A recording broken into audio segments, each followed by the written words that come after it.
各位觀眾大家好，歡迎翻到嚟細說香食。有關日軍暴行嘅片，我哋有一條講咗同野間賢之助喺香港所犯下嘅罪行，同埋佢所做過嘅事。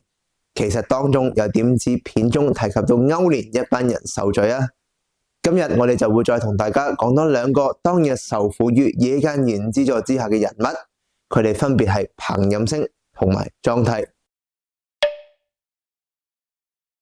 第一個要講嘅人物就係漁民彭任聲。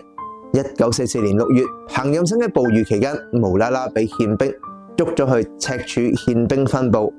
幾日之後，佢就被野間嘅隊伍帶到去北角難民營，仲被囚禁咗10日。而期間難民營入邊嘅人數達到800幾人，個個都唔知點解被捕。同時喺囚禁期間都冇人審問過佢哋。5-6日之後，營中人數去到成1000人，憲兵就將佢哋分成2組，各自登船出海，目的地係南澳。每艘船都有一艘憲兵船做監察，一旦有人跳海逃走，就會開槍射殺。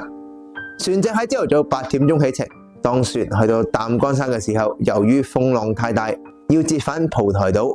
呢個時候因為船隻入水，有40-50個老人家因為跌倒而溺斃，屍體就被拋入海中。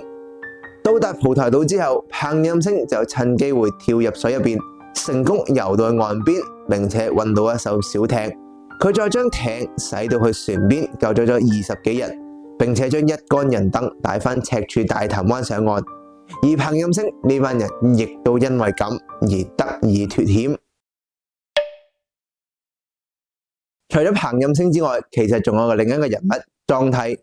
1944年12月某一日，莊替喺山邊執拾緊樹枝，突然之間有憲兵同埋憲查人員出現，將佢拘捕，並且用刺刀刺傷佢背部。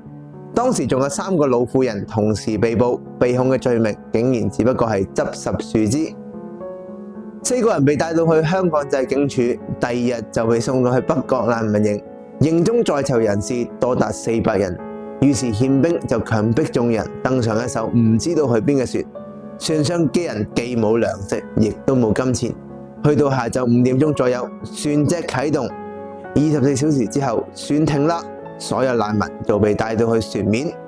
憲兵喺難民入邊揀咗啲身體健壯嘅人，然後將其餘70幾個老弱傷殘嘅難民逐一斬殺，並且推入大海。跟住就命令剩低嘅人登上另一艘帆船，並且帶到去岸邊。佢哋去到一個叫做平海嘅地方，莊替之後徒步行到去惠州，成為咗乞丐。某一日，佢遇見咗佢個仔嘅朋友，朋友將佢帶到去位於惠州嘅英軍服務團營地。喺惠州逗留咗3個月之後，佢收到個仔由四邑寄到嚟嘅錢，並且喺1945年4月先返得到去家鄉㗎。